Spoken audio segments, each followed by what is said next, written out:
Welcome back to Contemporary Black Voices, where we tell our stories our way. Before we get started with our next our discussion, I want to take a moment to say thank you to our producer, Mr. Carl Booker, and Miss Linnell Taylor, who work with us weekly on putting this show together. Now, I want to make a couple corrections before I go further. I made a statement saying that sometimes the darker you are, the more bullying that you may get.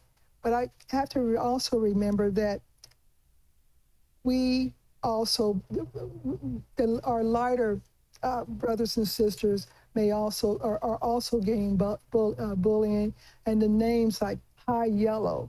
Uh, you might hear things like the darker the berry, the sweeter the juice. Stuff like that is offensive to uh, our lighter brothers and sisters. So we're going to have to be cognizant that this bullying could be a factor, a tag to colorism, no matter the hue of your skin.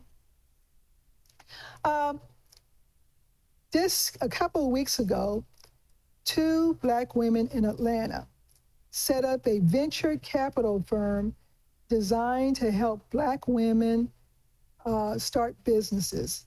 And Black women are about get venture capital. I think the percentage was between, I'm gonna say 10 to 20%. It was really, really low in comparison to white men.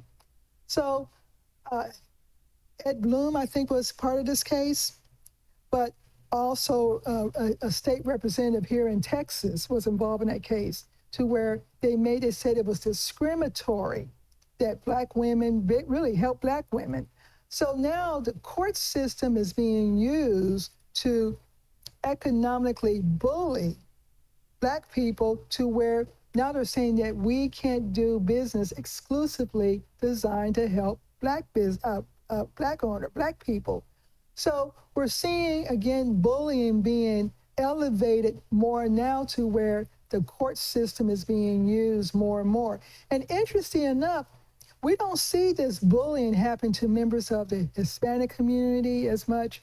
We don't see it happening as much as the Asian Pacific Islanders, but it's kind of it's like these folks don't go to sleep. They think of different ways to where, first of all, who has a Black-owned business, and are they only helping Black people?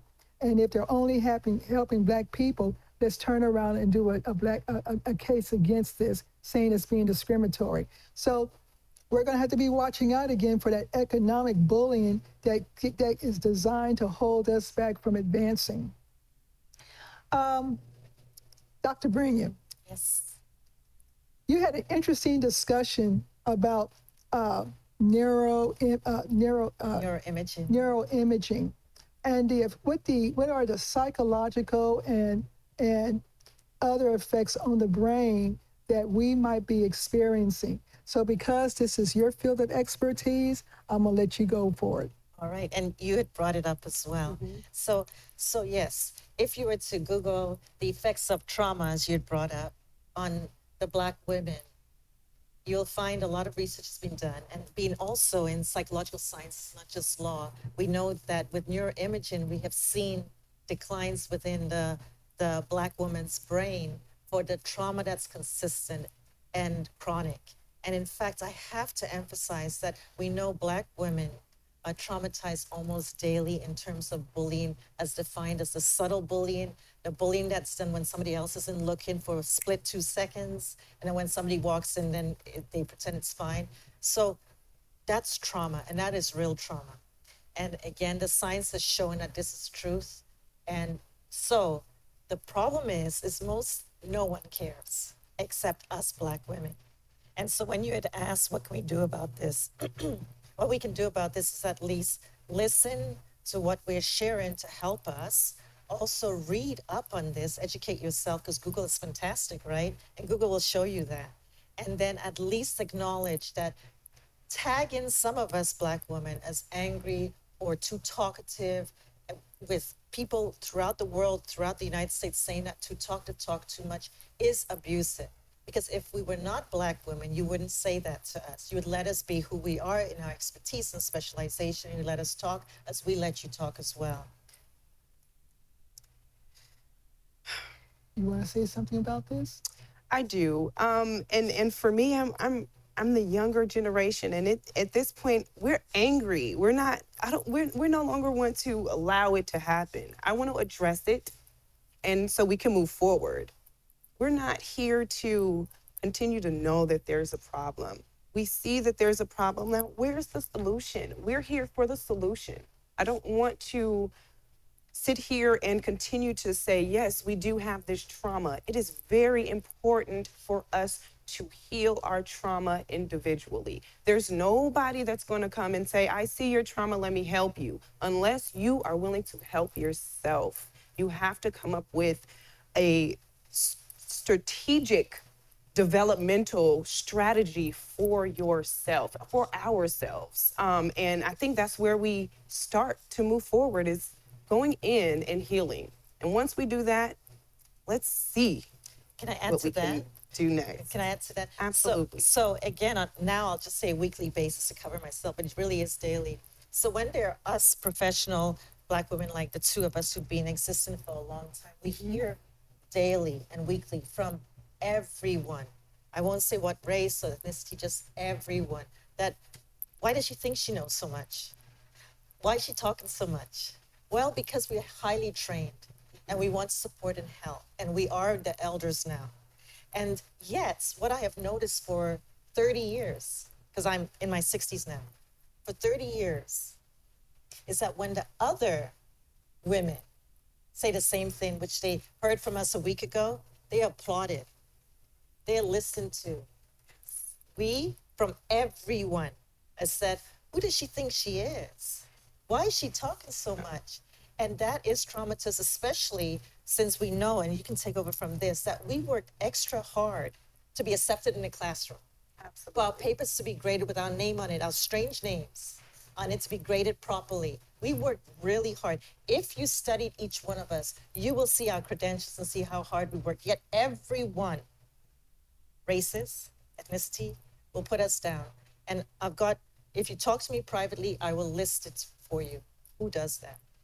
Yeah, so there are, as I was saying, that there are a lot of consequences that are happening to a lot of Black women: losing hair, gaining weight, losing weight, committing suicide.